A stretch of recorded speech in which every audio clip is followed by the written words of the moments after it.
Hi there, chaps and chappets. Brush and Quill here. Coming at you with an update. Sort of a bit of a model update, bit of an update in general. So firstly, my absence for a while has probably been noted.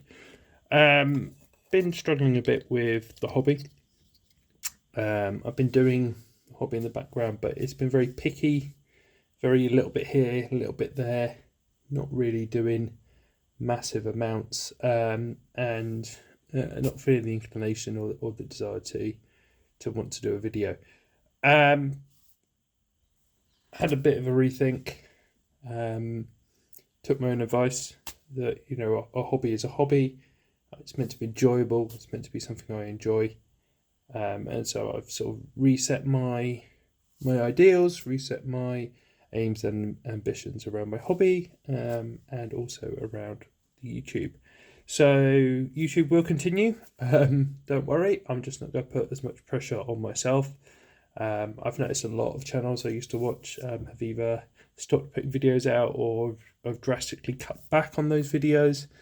And I feel that's the way I'm going to go as well. I'm going to cut back on the videos and try to do about a monthly roundup, and do that, or if I have to, maybe every other month. But keep the videos coming, but on a less frequent thing. Unless I've got something I'm massively excited about and massively want to do a video about. Obviously, there'll be supplemental videos in between.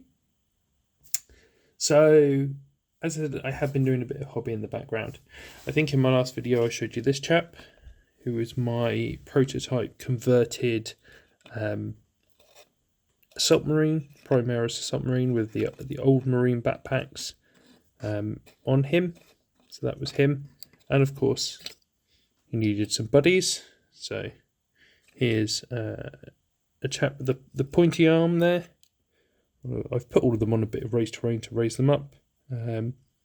With the head is from the same company that made the Archie's Forge, who made the conversion kit for my Impulsor.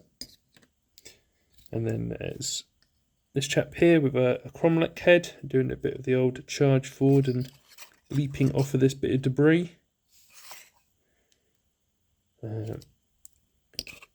Usual just stoic guy here, standing on a bit of broken up dreadnought, and yeah, did a little bit of customization on the shoulder pad there. Should be fun. And lastly, Sergeant, again standing a bit of terrain.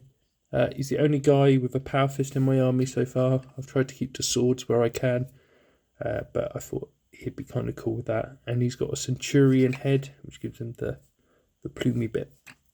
But yeah, so that's those 5. As you can tell from the white spray paint, all of the backpacks are off eBay, secondhand. I thought I don't want to go out and buy an entire new squad for that. So the other thing I've been doing is some 12mm. So firstly is these two here. I didn't paint these, I'd just like to point out. These were painted by Duncan FX for the Restless Kaiser over at Modelling for Advantage. All I've done is rebase them. We've been playing Black Powder for 1914, which actually works really well.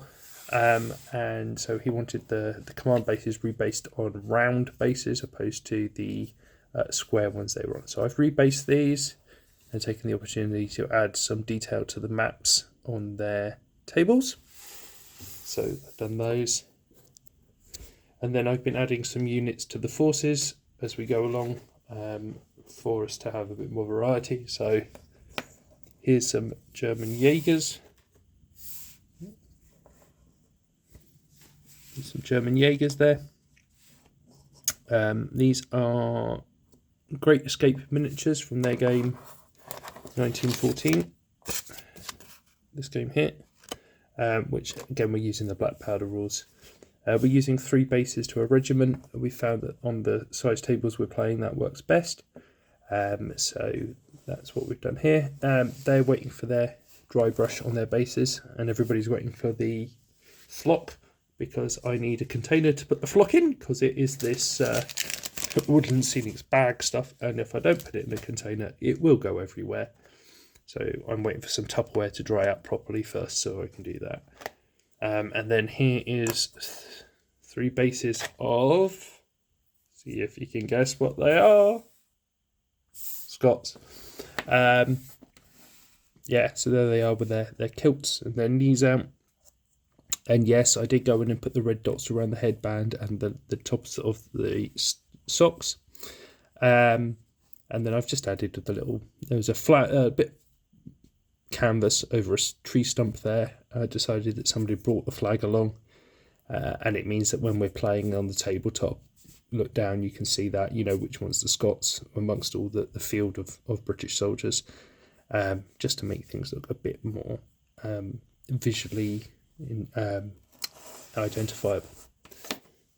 So the other 2 things I've done is the basis for the battalion command, regimental command, divisional command. That's the one I was looking for the Germans here. So we've got one here which is just some Germans, and I don't know if he's a motorcycle courier or a Zeppelin guy. I think 1914 is a bit early for pilots, but that's them having a little discussion there, and the guy on the back there on the field phone. These 2 are Callistra, and this chap here is Great Escape again. And then we've got a little conversation here. These 3 are Callistra. The boxes are from Great Escape. As you can see, he's got a little pigeon. This commander here is obviously very interested in it, passing his message on, or maybe he's just a pigeon fancier. Woof. And then, yeah, the guy here, attention. Paint these guys up green, so they're the same force as them.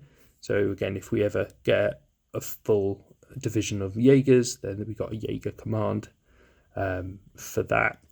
And then on the same dint, here's some British.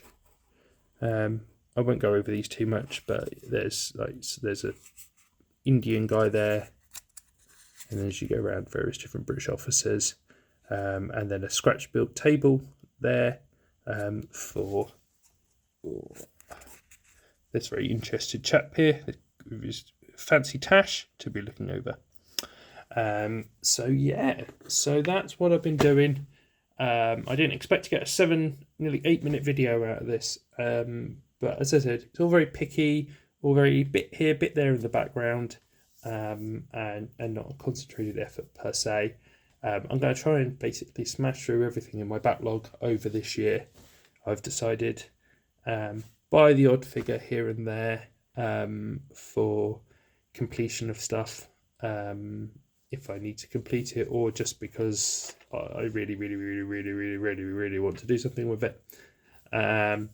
But otherwise, yeah, I'm not going to put too much pressure on myself to paint if I don't feel like painting. If I feel like building, I'll build instead.